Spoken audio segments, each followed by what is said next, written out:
Indian, 800,000 men, women, and children. The survivors of a nation of 5 million Indians. A people hidden from public view and public conscience. Indianness. Being Indian means a refusal to become extinct.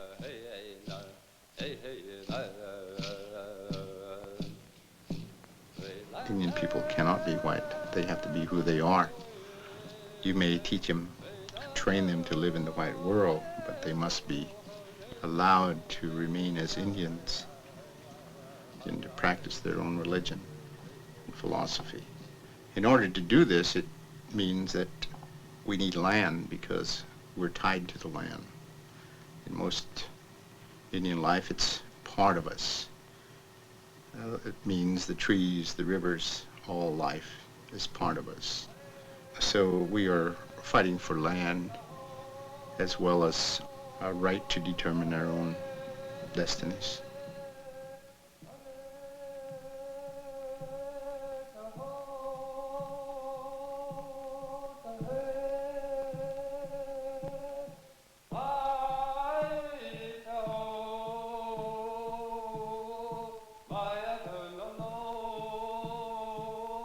What are the Indians' legal rights to land, natural resources, and tribal sovereignty?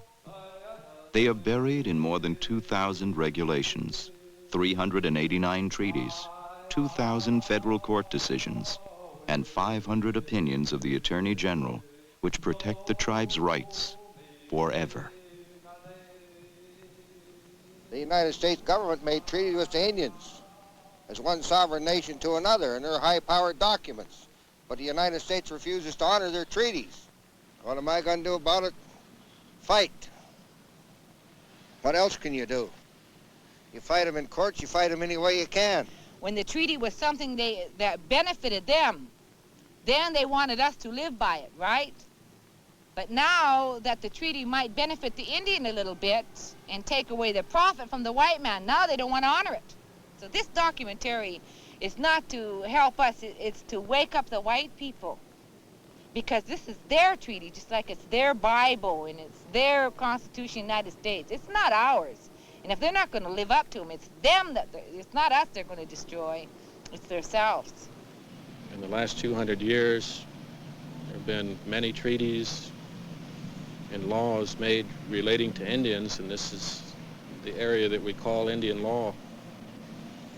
I think too often in the past, these rights have not been protected and not been asserted. Unfortunately, I think a lot of that was the result of the fact that Indians were pretty well beaten down by the whole system, but that's not true anymore. I think Indians can be a part of the system and can assert their rights through this body of law called Indian law.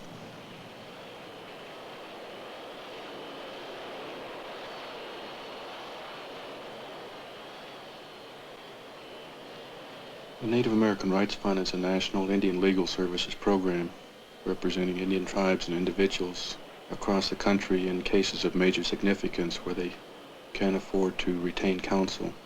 The program was initiated in 1970 with a grant to the California Indian Legal Services Program, which expanded their services nationwide, and after a year under the California program, the staff was relocated to Boulder, Colorado, because it's the most convenient place in terms of the type of work we do, which is serving tribes all over the country. The reason the NARP program was launched was to provide Indians who didn't have counsel before with the lawyers necessary to resolve some of the major issues they were facing. Pro-tribe, and I think the selection of cases is handled by the staff, and our total staff is about 50 people, 20 of these being lawyers. Of those 20 lawyers, about 13 or 14 are Indian attorneys. Almost all of our non-attorney staff is composed of all Indian people. Sovereignty over non-Indians on the reservation. It's called The National Indian Law Library, which is a project of the Native American Rights Fund, contains briefs and pleadings from virtually all of the cases ever decided on Indian affairs We put together a comprehensive index to Indian law that has references to all these materials and where they can be found. This material is available to tribes and attorneys working with Indians all across the country. The attorneys here in the program use it quite extensively, and I think it's been one of the reasons why we've been very well prepared when we have gone into court. One of the first cases that we got involved in early in the life of the program was the treaty fishing rights case up in the Northwest, United States against Washington. There were several tribes up there that had treaty rights to assert that didn't have representation. And David Getches, who was the founding director of the program, undertook to represent them. The Indians were truly oppressed in their attempts to fish. It's something that people outside the state of Washington simply don't understand. Why is it so important to the non-Indians that the Indians not fish? The answer is a mixture of economics and a desire for recreational pleasure. The competitors for the fish are sportsmen and the commercial salmon fishing industry, a multi-million-dollar industry in the state of Washington. These forces came to play against the Indians. They had sufficient political power so that the enforcement authorities of the state of Washington were brought to bear against illegal Indian fishing. It's true, Indians were fishing contrary to state law, but they had contended that their treaty rights enabled them to fish without state licenses, without following the state regulations as to time, place, and manner. And what resulted was as brutal police reaction toward Indian fishing as you can imagine being visited on blacks in the South attempting to exercise their civil rights. They set up an encampment on the riverbanks, and that encampment was set upon by scores of uniformed officers. Now, at that time, the land was not understood clearly to be Indian land, which it is now. It's within the boundaries of the Puyallup Indian Reservation. But Indians were, in effect, on their own land exercising a treaty right and were rousted from their encampment. When the Indians were taken away to jail, their encampment was bulldozed and their personal property was lost or destroyed.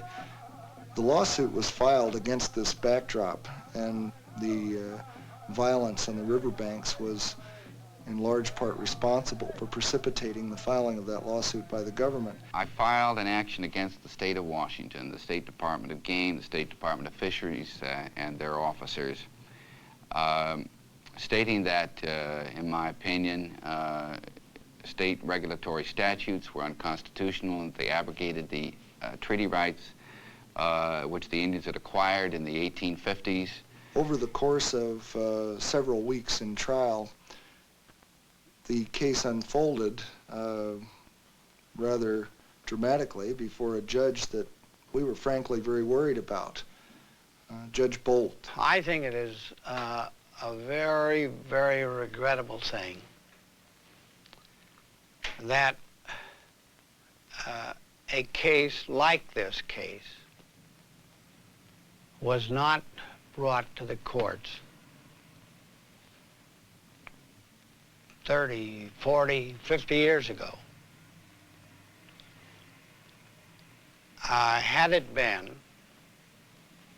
carried through in the way this case was conducted to bring out and determine the law applicable in the interpretation of these treaties, I'm confident we would have avoided much of the bitterness that has built up among the Indians because of their mistreatment during that time.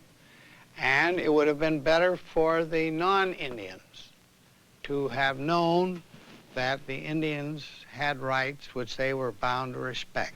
The Bolt decision establishes that the treaties that were signed in the 1850s are a contract between the United States and the treaties, and the state of Washington must observe that contract.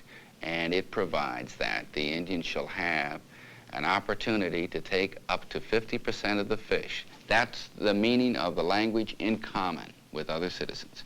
It's a right to take up to an equal share at the usual and accustomed fishing stations. I don't give a damn about the 50%, but just take a better share of the fish is what we're talking about.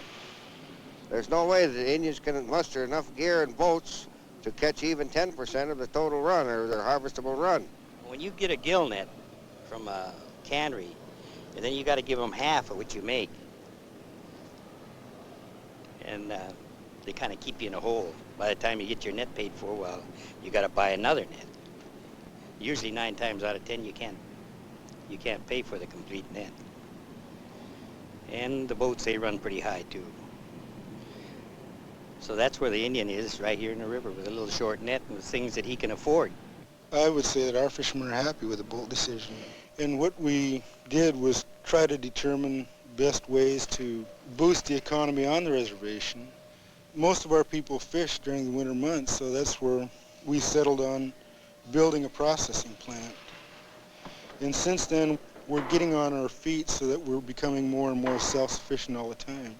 The bolt decision has had a great effect upon us in that we have a much better product. We can sell him a lot easier than we could before. Before we only had the river fish.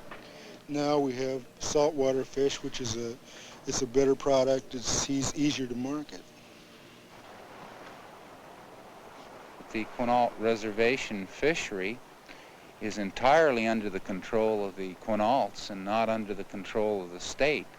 And we have had no problem in managing our fishery, and we're going to be able to come back to court next year and point out to Judge Bolt that one tribe, the Quinaults, can manage their fishery.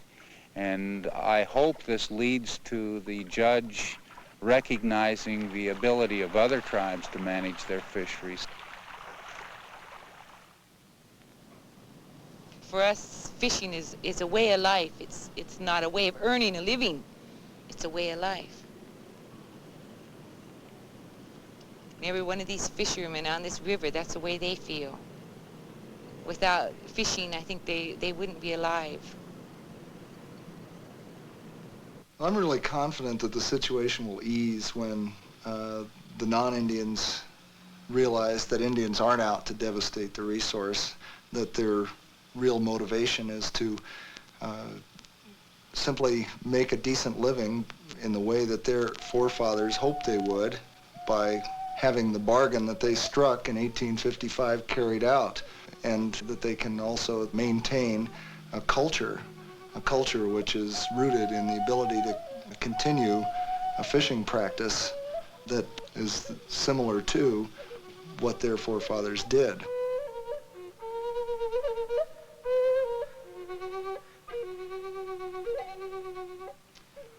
What's left out of USV Washington is this whole so-called Phase 2 problem.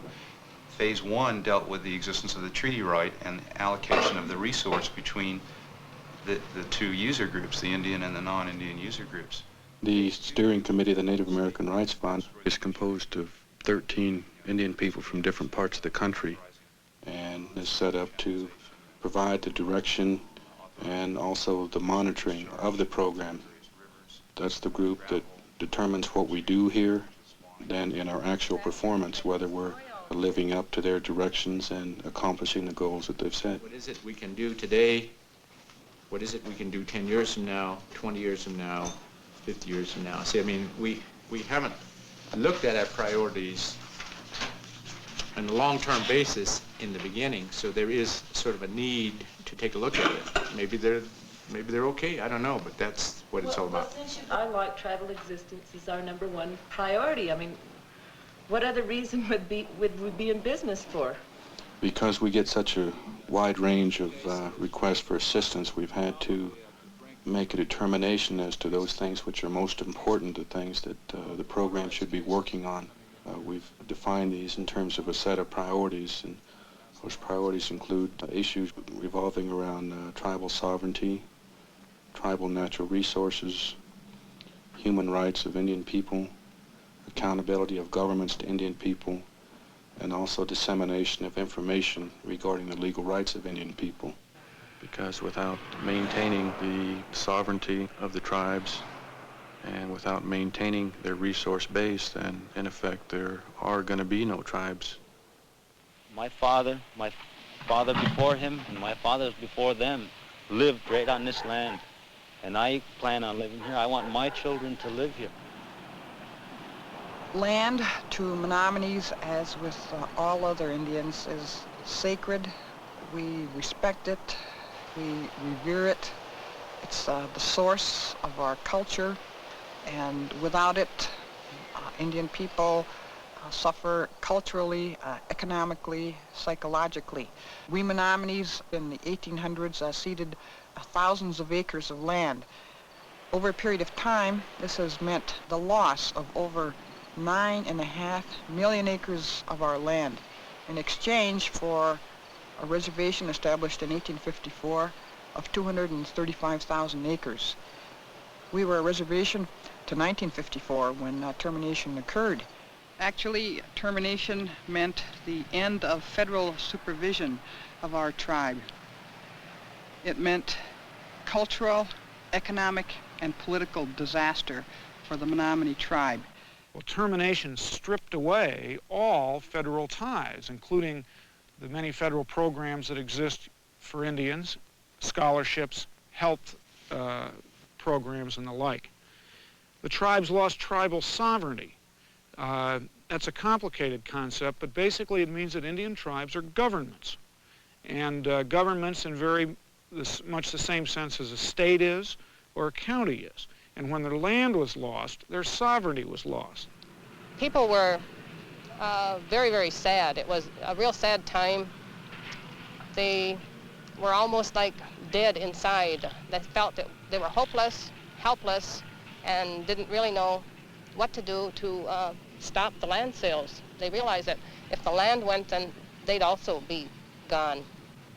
When our land was sold in a partnership with a developer, our people became very concerned, became very incensed over this, and we started a grassroots movement called DRUMS, Determination of Rights and Unity for Menominee Shareholders. We decided that we would fight for our land and our people. We worked for restoration, for stopping of the land sales, and for having Menominees in positions of power and leadership. Joe Prolaznik, who was the director of Judicare, contacted NARF to see if we'd be able to assist the Menominee tribe, and particularly the DRUMS people, in drafting up a bill which would be presented to the Congress, United States Congress, which would basically reverse termination insofar as that tribe was concerned. Most congressmen and senators had no idea of what termination was. The statutes were long and complex, and they dealt with a field, Indian law, Indian policy, which very few people were interested in. We had to go out door to door and telephone to telephone. We had newsletters. We had individual contacts through the moccasin telegraph, as many Indians know. And through this, we obtained the support of our people. With this unified support, then, they took the bill to the United States Congress, and they of course, before they even did this, they got the support of their local congressmen, the local senators, and the local representatives. And in 1973, after many hearings and appeals to the Congress, it was passed into law, the Menominee Restoration Act, which basically reversed the whole termination policy. There were several major aspects to actually implementing the whole restoration movement. And NARF then committed ourselves to working with the tribe over as long a period of time as was necessary to basically complete all of the major phases of restoring the tribe and reversing termination completely.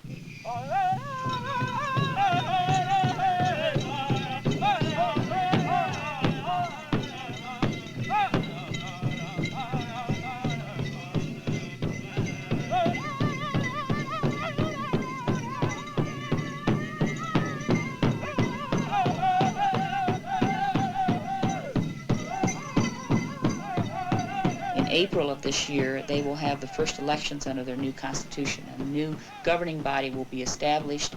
And as far as NARF is concerned, that is the last step in the implementation of the Restoration Act and the reversal of the termination process.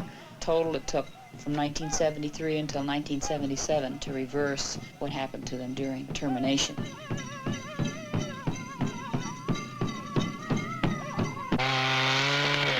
Over the long range, their lumber mill has to be gotten onto a firmer footing.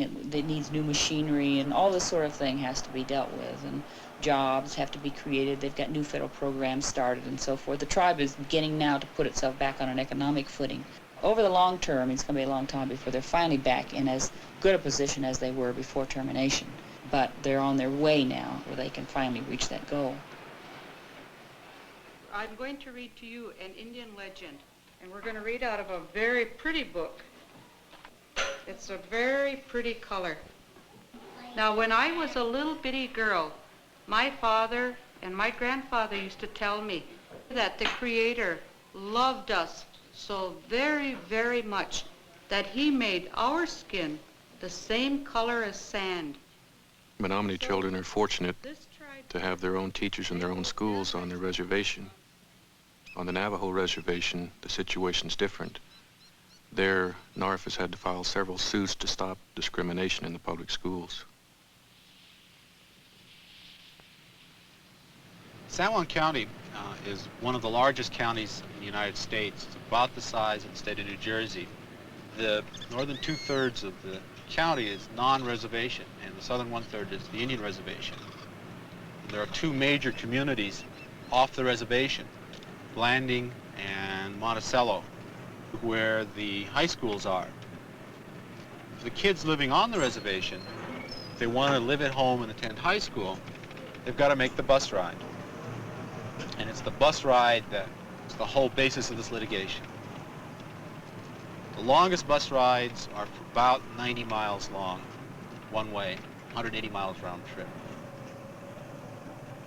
The distance works out to about 24,000 miles a year. So that a kid in the school year, if he went every day, he'd travel the equivalent distance of 5 times across the United States, back and forth. Plus, the time that it takes for them to get to the bus. We had kids who were traveling 2.5, 3 hours one way every day. It just didn't seem right. And that was when Eric Swenson called us in. DNA is an abbreviation for a long Navajo word, which basically means lawyers working for the Navajo people. We did feel that because of the press of our routine work that we just didn't have the resources to do this lawsuit by ourselves, and that's why we consulted the Native American Rights Fund and asked their assistance. They have several education attorneys and a good deal of resources that enable them to be of great assistance in doing a lawsuit like this. And our clients, of course, in considering the stakes that were involved, the education of generations of children, wanted the very best representation possible. The Indian kids on the reservation were faced with 3 options. They could make a long bus ride. They could go into the Bureau of Indian Affairs boarding schools. And the third option is they could go into some sort of foster home or boarding home, either in Blanding or up in northern Utah. 24 years ago, when I was in the placement program, I found out myself that it was really hard to be so far away from home and staying with some people that you don't know. And I found that some of these parents that you stay with doesn't really like for you to be in their home like the people say they would. My boy had the hardest year this last year. He was a football player and he has to stay up in Blanding, and at the end of the year he just kind of gave up. These kids, they want to be on some of the things that goes on in the school, like football playing, and take part in some of the activities that goes on there, but they can't. They just have to ride the bus. And if our school was near, I don't think these things could have happened. We had a lot of kids dropping out, not going to school at all. They didn't want to make one of the three choices: Bureau of Indian Affairs school, foster home, or make the bus ride at all. So that was one of the basis of our claims. We knew that to litigate this question would be a long, involved trial. So I think the best way to deal with them is in forms of consent decrees, and not with a judge up in Salt Lake City ordering the district to do something. But if we can work out a consent decree, it has a far greater chance of working. There was a lot more to lose as far as the relationship between Navajo and Anglo citizens of the school district if they went into court and went through legal hassles and maybe down to accusations, personalities, and so forth, that it would probably cause a greater division between the ethnic groups if they went to court than if they was to settle out of court in a peaceful manner. The court is required that they give a very strict accounting of the type of facility they're putting in down here over the next several years in order to ensure that these schools will indeed be adequately equipped, adequately staffed, and be ready to meet the needs of Indian children who need a great deal of attention right now due to the neglect they've received in the past. As a result of the negotiations, the bilingual education has now been adopted as part of the basic curriculum of the San Juan School District. The district has also agreed to teach the non-Indians about Indian society and Indian cultures, so that the children up in the northern portion of the district who don't have Indian students in their classrooms, who are going to live in this county, are going to have to deal with the Indian population in an equal and fair manner, will have some appreciation and some understanding of the Indian societies, the Indian cultures, so that you don't have misunderstandings, you don't have ignorance between the two cultures, the two societies. Problems had always been here. Clients had always complained about them. It's just that no one ever listened to them. And I suppose that's one of the very good aspects of using the adversary system, the legal system, because it enables clients who perhaps are not so well heard to be heard on a very high and a very vocal level. And our clients, of course, took full advantage of that, as they well should have. I never even knew there was a lawyer exist in this country. And I never even knew there would be people that could help a person with some problems.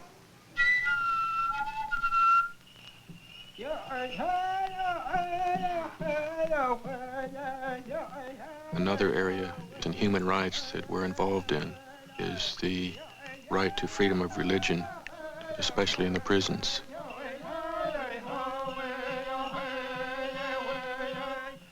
Inmates at the Nebraska Penal and Correctional Complex in Lincoln, Nebraska, filed a pro se complaint in federal court alleging all forms of discrimination against them. And we were later asked to represent them in the federal court. Right down here from about 17 on down is where we have 4 or 5 Indians living. And we want to bring out the fact that the conditions of this area is one of the worst in the cell house. Something like 270 some men are expected to shower within a period of half an hour. With only 6 showers. Right here is one cell we'd like to touch up on. Is where an Indian fellow lives. This cardboard here is put here to keep the steam out. This humidity is so bad that it sweats in here. Poor lights, no ventilations. Maybe the best thing that we've done is attempted to sensitize prison officials that as to the unique needs of the Indian prisoners, their unique rehabilitative needs, their unique cultural needs. Surprisingly enough, a large number of the prison officials that we've negotiated with, once we've been able to educate them, they've been very receptive to attempting to meet these types of needs once they realize that they have in fact a different set of prisoners. I had very little contact knowledge of the traditions and the culture of the Indians, prior to coming here, other than being exposed to what I call the Hollywood stereotype situation. But as we got into the situation, I became very familiar with the fact that here was indeed a very religious type of situation with Indians, and that it required, if a man was to follow his Indian beliefs, that he have long hair and be allowed to braid it at a given time. And it was then that I began to understand why the Indians in Nebraska were suing to retain some of their cultural identity. At first, the institution was reluctant in following a court order, but now they decided that they're going to give us a sweat lodge and our religion, and let the medicine men come in with fundings from the state, like the other denominations have here. We were able to obtain a supplemental decree in that case, which provided for the construction of a sweat lodge, which a lot of the prisoners can use to develop this sense of spirituality and cultural awareness that is a part of being an Indian.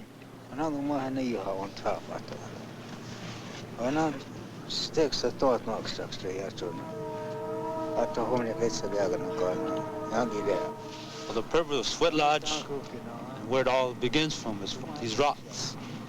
And these are the oldest of all things on Earth, Mother Earth, which is called Tunka. And then we're going to need the water, and we can't live without water. And we can't live without the heat. From this, we purify ourselves with this. Then we pray to Wakan Tunka, the great mystery. With all this, then we're going to need a peace pipe. Even in those prison systems that attempt to meet the Indian prisoners' needs, they're still prisons and basically run by non-Indians. NARF's Alternative to Incarceration project is to transfer these prisoners and use the vacant Job Corps Center on the Cheyenne River Sioux Reservation, where Indian people and Indian culture could be utilized as the prime rehabilitation tool. When you consider that our population is about 800,000, and over half of them are women and children and young people, and you consider that we have literally thousands of Indian men in prisons throughout this country, you have to be concerned. Janet McLeod is one of our steering committee members who was very instrumental in causing NARF to form our Indian prison project, and has been working very closely in the state of Washington at McNeil Island with the Indian inmate group up there called the Brotherhood of American Indians. If they are not paroling you because they say you're hostile to whites, but they parole whites even if they're hostile to Indians, this is something NARF can get into. These people here, when they give us the right to wear our hair long, they didn't give us a right. They give it to us as a privilege, you know. And they can take it back anytime they want to. No, that's not true, David. That may be what they're telling you. But they have suspended all hair regulations in hair in the federal prisons, and they may be. As a result of her outspoken criticism against the Federal Bureau of Prisons, she was barred from going into the prison there. So we filed suit against the federal prison system on Janet's behalf and on behalf of the Brotherhood. We were subsequently able to settle that case and got Janet back into the penitentiary there. I was innocent, but they wouldn't allow me to testify in my own behalf in court. And then during the process of appealing this decision, the court-appointed attorneys wouldn't allow me to plead self-defense. They wouldn't even plead self-defense for me.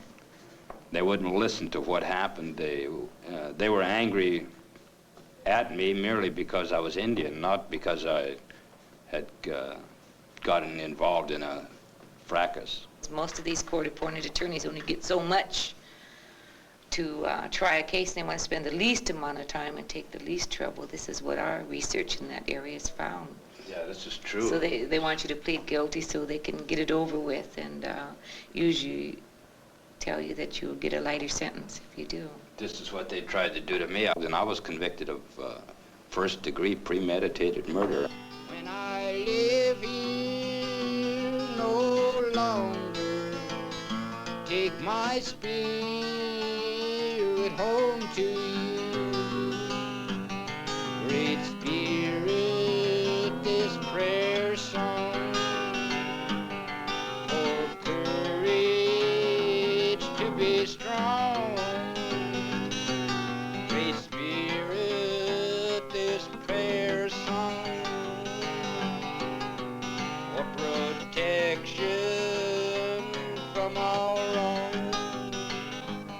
we're just as free as the Indian that's locked up in a prison.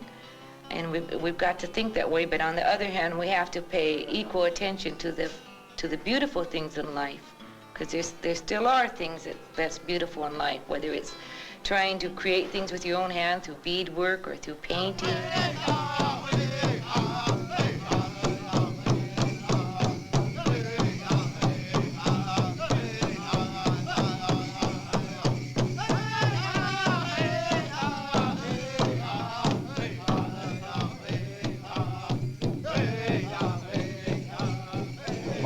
When I first used to come over, I used to have a real sad feeling. You know, every time I left, I'd just about cry. I don't feel that way so much anymore, you know. A lot of things have happened in 10 years. And I've seen a lot of them get out. A lot of them make positive lives for themselves. So I don't feel that way no more.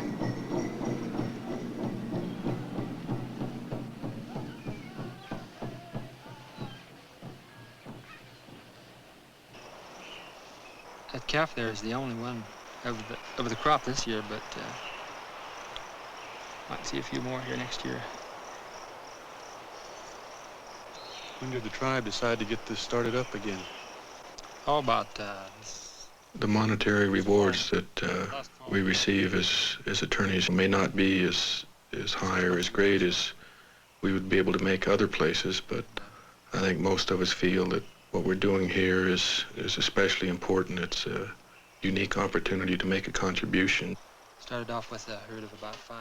Just like any attorney has to meet and discuss things with his clients, answer questions, we have to do the same thing. But since our clients live all over the country, then we have to travel out and meet them, and that requires us to spend a lot of time traveling to a lot of different parts of this country.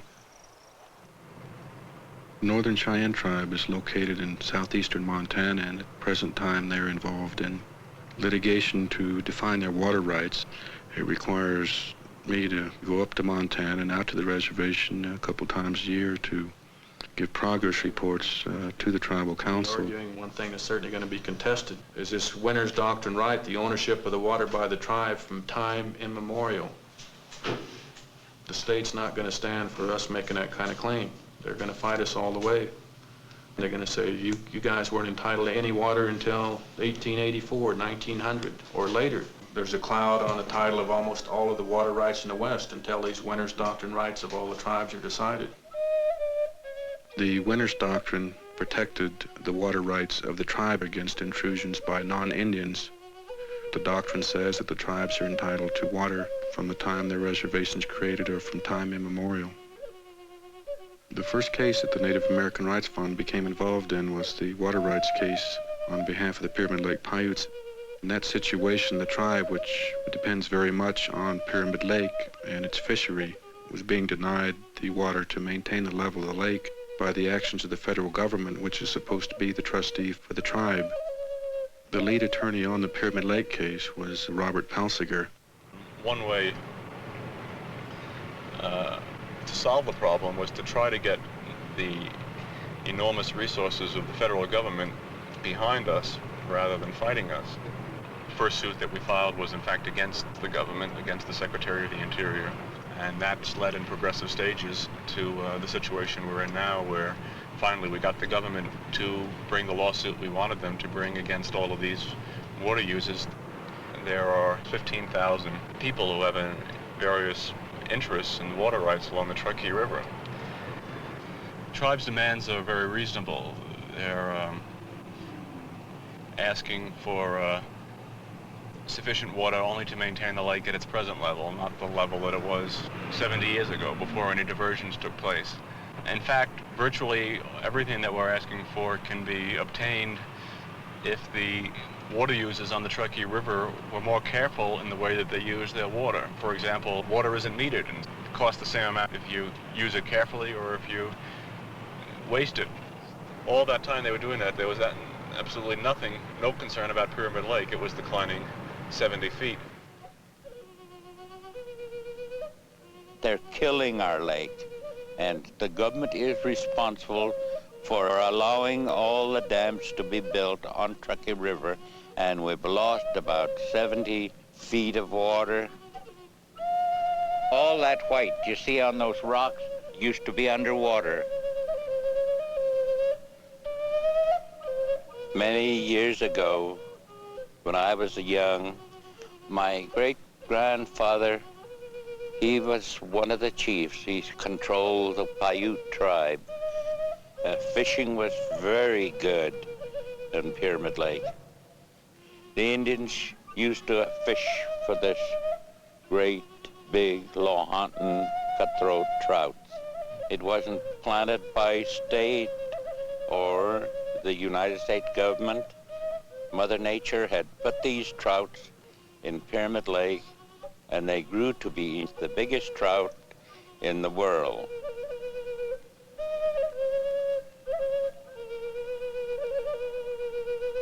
The Newlands project was one of the first, perhaps the first, project under the Reclamation Act. The Reclamation Act was started was passed by Congress in 1902, and Derby Dam completed construction on it in 1906.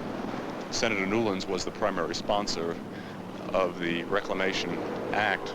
And he, along with other Western senators, were very, very strong advocates of reclaiming the West by building expensive water diversion projects, storing water, and irrigating land. Indians call Derby Dam the killer. It's a killer because it killed the lake by diverting the flows over to the Newlands project across those mountains. It's a killer because it killed the fish. There wasn't enough water for them to get up the river to spawn, and they couldn't get above Derby Dam. Looks like a pretty innocuous, innocent-looking structure, but it's a killer. The first lawsuit that we brought on behalf of the Paiutes, we sued the Secretary of the Interior and basically said he had been violating for many years his obligations to protect the interests of the Indians. The court agreed with us in a very important decision that really for the first time Indians got their property back. They got water back that had been taken from them. Previously, Indians had been relegated to a damage remedy, to being paid for property that had, for land, for water, for other property that had been taken away from them. But here the Indians sued the government and established that precedent that they could prevent the government from failing to protect their property.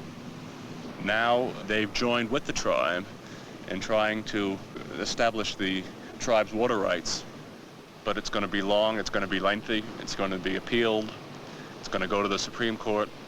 But we feel now, the Paiutes feel and lawyers feel, things are beginning to turn around. Well, at this point, I personally feel very optimistic of the future for the tribe. It gives you a great deal of oomph, I would say, to know that you have something standing behind you. There will be some repercussion, backlash, as far as the ranchers feel. I wouldn't say it's taking the water from the ranchers. It's only a thing for us to survive as an Indian tribe. I mean, you take away the culture and heritage is what this lake means to us. I mean, you're taking away human lives. I think we have a right to exist as well as anyone else. Just like the Pyramid Lake Paiutes, there are many other tribes in the West involved in issues regarding their water rights and rights to natural resources. To assist these tribes, NORF assisted in the formation of the Native American Natural Resource Development Federation, which is composed of 26 tribes on the northern Great Plains. One of the members of the Federation is the Crow Tribe of Montana.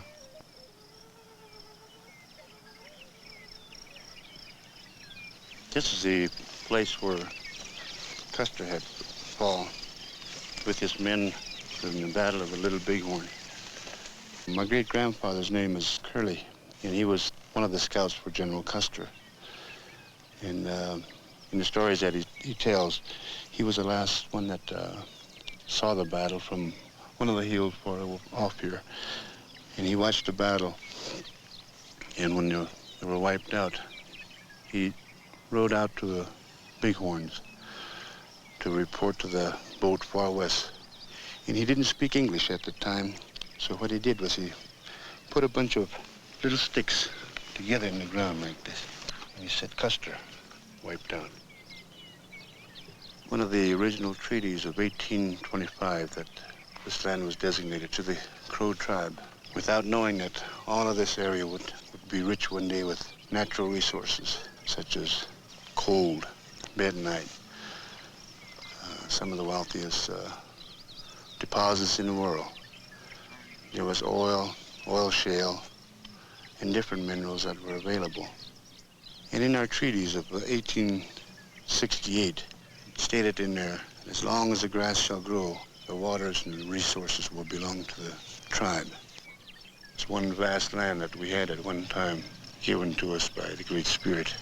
It's now being looked upon and everything is taken away from us.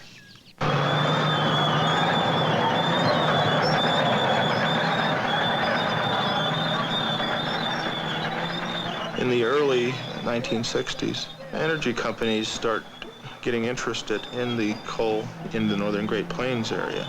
And of course, with the problems with the federal leasing of public lands, Indian coal became a primary target of the energy companies. Practicing Indian law, I've had a lot of interest in natural resources, and I've tried to specialize in working with the Indian tribes, and it stems from my upbringing. I was raised on a ranch on the Fort Berthold Reservation in North Dakota. We organized the Native American Natural Resource Development Federation.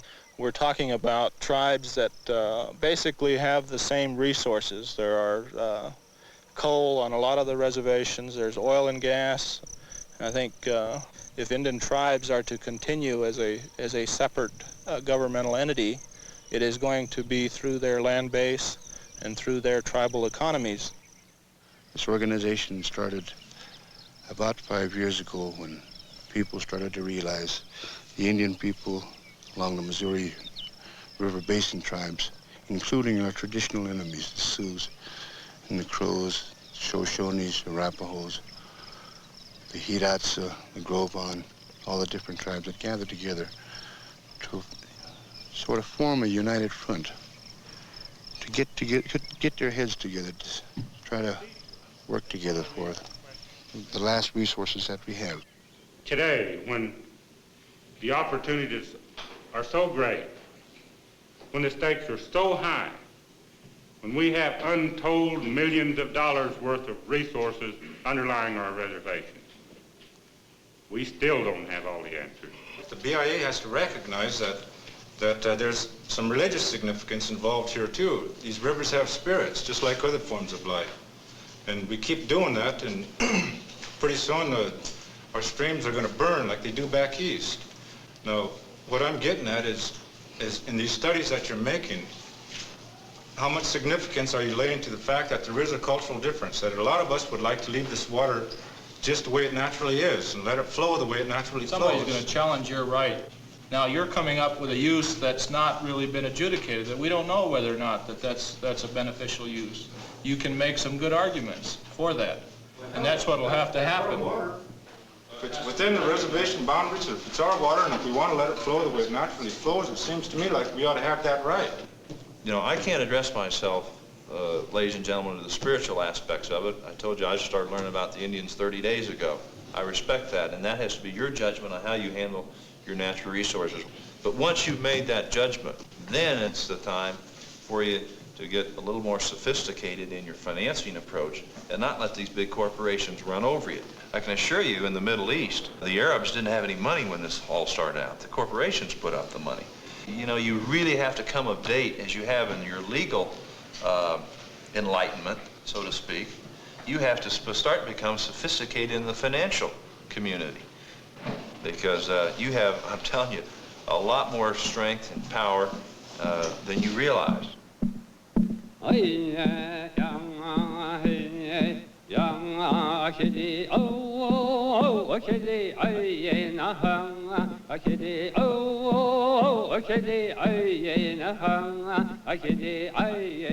There's been talk on the radio, television, and media about these claims of the Indians and talk about 2/3 of the state belonging to the Indians, and certainly that's a human interest story.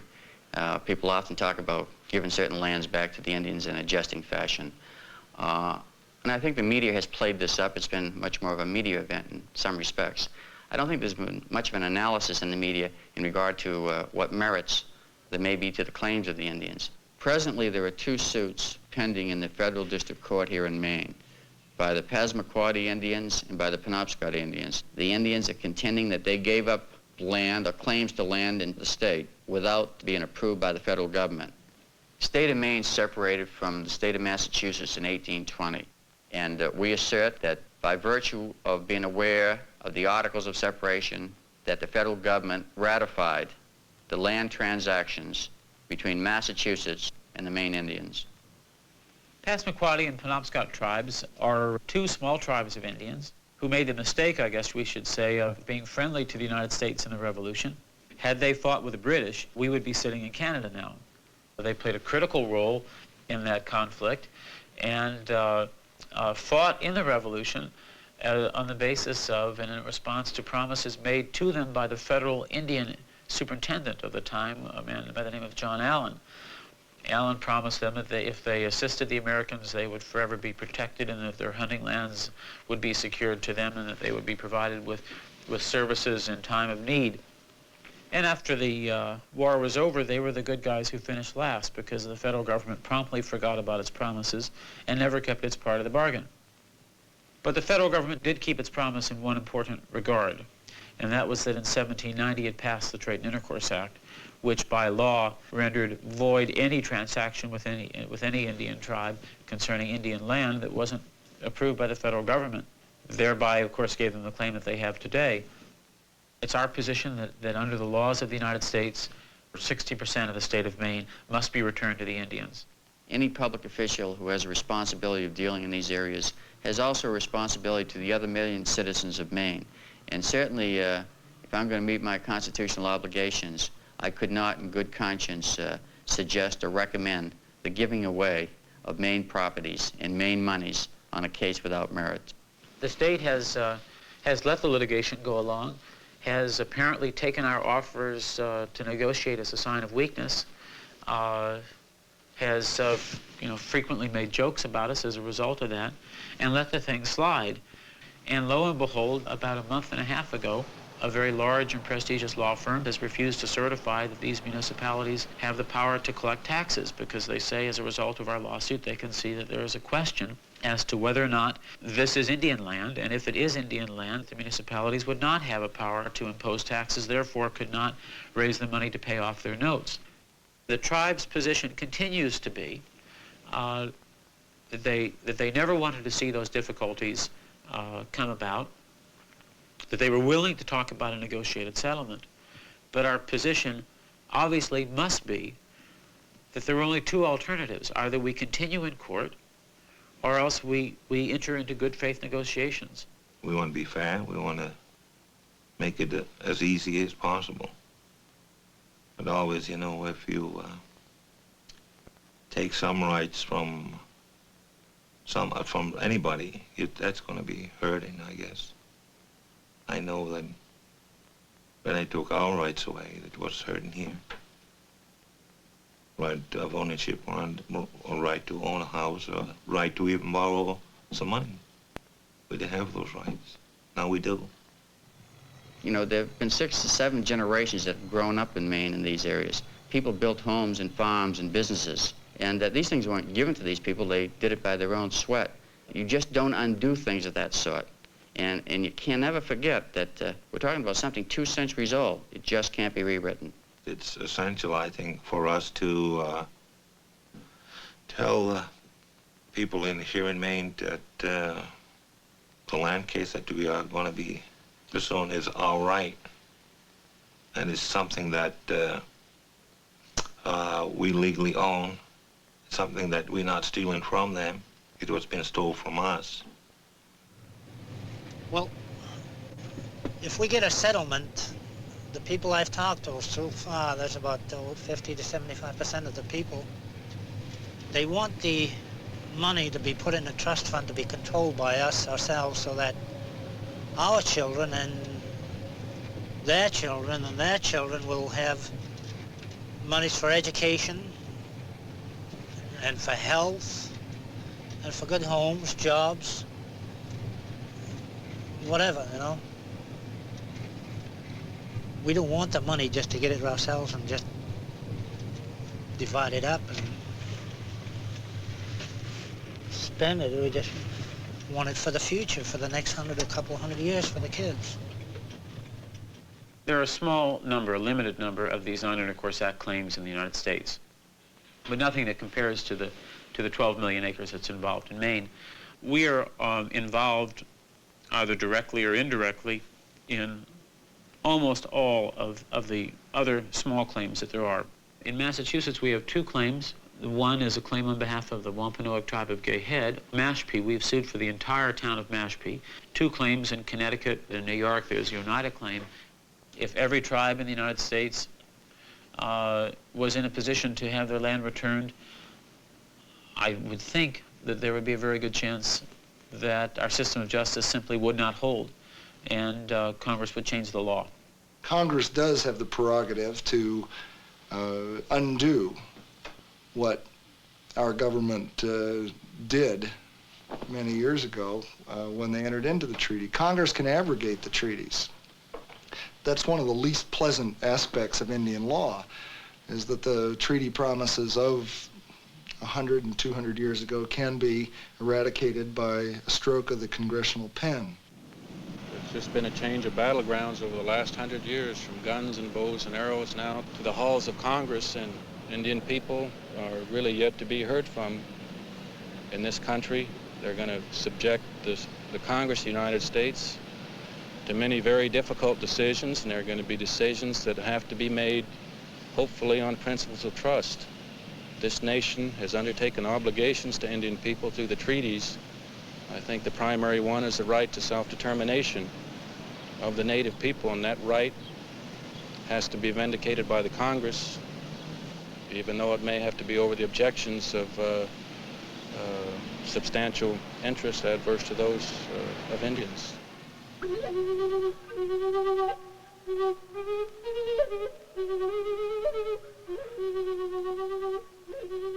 I think what Indian people are asking for today is a recognition and a reaffirmation of the rights that survived, that were guaranteed to Indian people during this period, and that still exist today.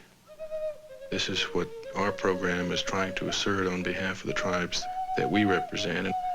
And in that sense, we're not really expecting non-Indians to feel responsible for the actions of their ancestors and the treatment that Indian people have received for the last 200 years. And we're not asking non-Indian people to do anything more than I think what they would expect for themselves, and that is when they go into a court of law and assert their rights, they should expect the court to respect those rights and recognize them.